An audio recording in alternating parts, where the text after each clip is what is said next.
자, 여러분 굉장히 오랜만에 제가 나를 떠나지 못하게 하는 법이라는 영상으로 얘기를 합니다. 오늘은 되게 원론적인 얘기부터 해서 여러분이 이해할 수 있도록, 그리고 제가 또 하나의 방법적인 제시를 통해서 여러분이 적용이 가능하도록 그렇게 얘기해보는 시간을 가져보도록 하겠습니다.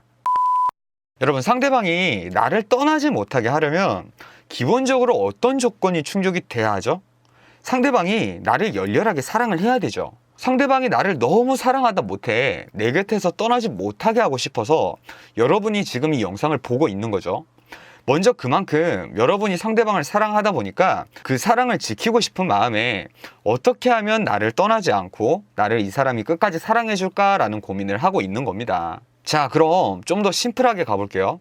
먼저 여러분, 누군가가 나를 떠나지 않길 바란다는 게 비단 건강한 마음은 아니라는 걸 얘기 드리고 싶어요. 이 관계라는 것은요, 여러분, 우리가 완벽하게 소유할 수 있는 것이 아닙니다.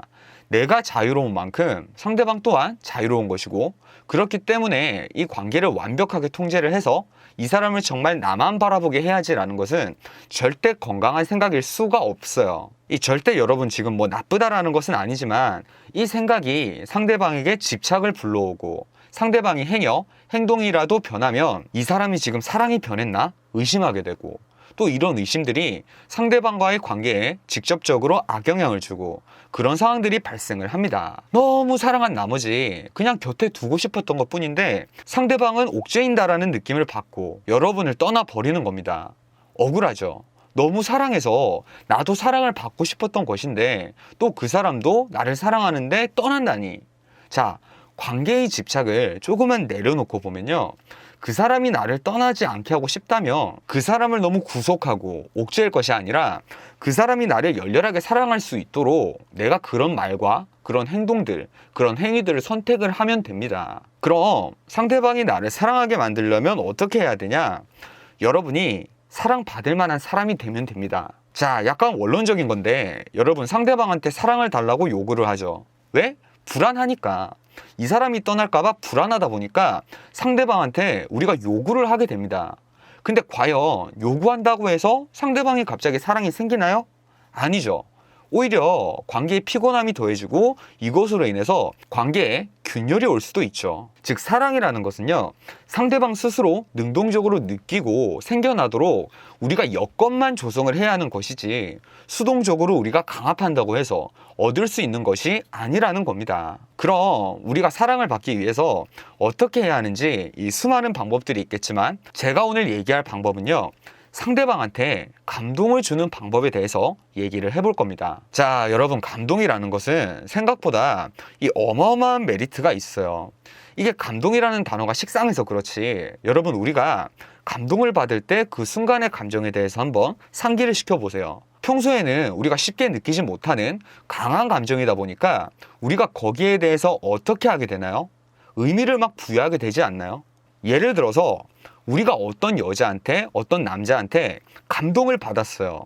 그럼 그 사람한테 의미를 막 부여하게 되죠. 나를 감동받게 한 사람, 이 사람은 좋은 사람인가 보다. 이 생각에서부터 시작을 해서 이 사람에 대한 감정이 정말 뿜뿜 자라납니다. 이렇게 상대방한테 감동을 줄 수 있으면 반대로 상대방의 우리에 대한 의미 부여가 시작이 될 것이고, 그 의미 부여가 깊어질수록 상대방이 느끼는 나에 대한 소중함의 가치도 올라가겠죠. 자, 그렇다면 감동은 우리가 어떤 원리를 통해서 받게 될까?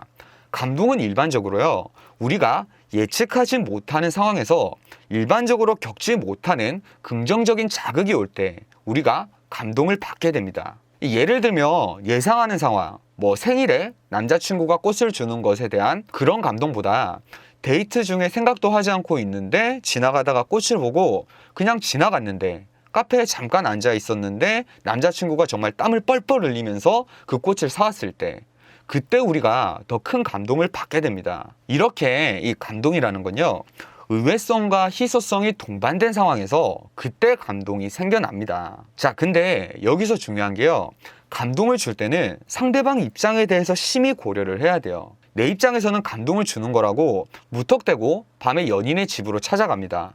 근데 상대방이 쌩얼이네요. 마주쳤네요. 상대방은 부끄럽고 그 상황 자체가 감동이 아니라 당황스러울 수가 있겠죠.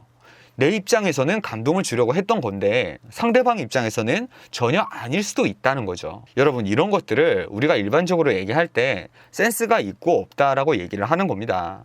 상대방이 예측하지 못하는 상황에서 상대방한테 긍정적인 자극을 줄 수 있는 것. 자, 이런 거예요.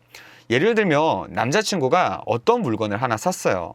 제가 최근에 카메라를 샀으니까 이 카메라를 예시로 들어볼게요.